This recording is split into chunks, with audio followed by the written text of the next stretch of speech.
I wanted to make this an experiencing video, something less conventional since it's not a traditional type of game to have a story. But the more I played, the more I realized that there's just not much to talk about. Don't get me wrong, Frostpunk's anything but generic or boring. But there's just nothing to really talk about other than the surface level aspects. First, it's awesome that we have a story to deal with. It's a great motivator to advance and to try new things. While the story is still a story, it's more of a matter of fact situation, similar to XCOM.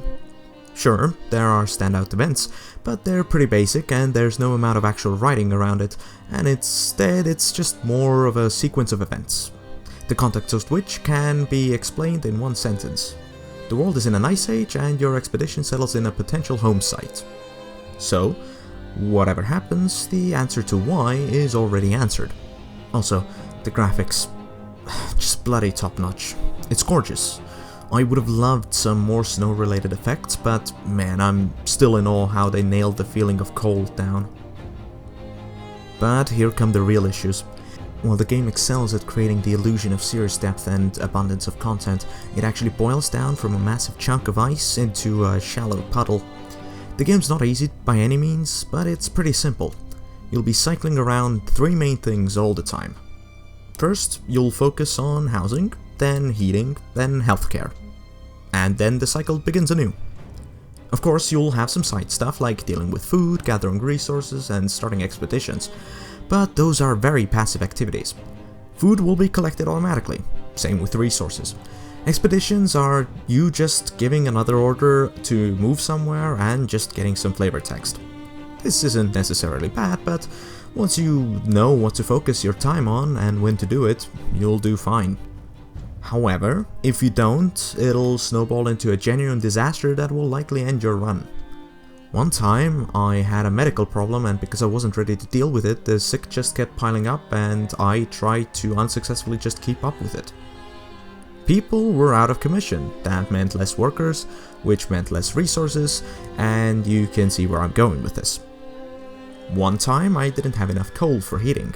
People got cold, couldn't work, therefore couldn't get more coal, therefore it snowballed into a bigger issue. But if you know to expect these problems, then you'll just spend time preparing for them and the issues just never show up because you've nipped them in the bud. I don't want to spoil anything, but I required 4 tries to finish the story, and my first 3 runs ended in different disasters while my 4th ended in a total breeze.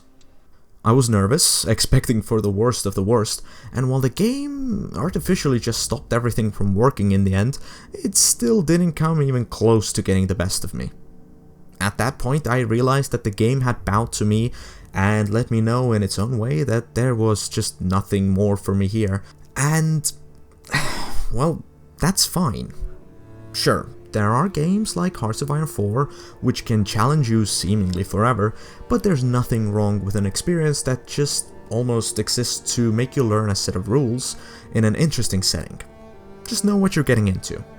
Looking back on it, Frostpunk feels less like a city builder with a twist and more like a puzzle game with a city builder's skin, and well, that's absolutely fine. I got it during the Humble Monthly, and personally I don't regret it at all. Thanks for watching.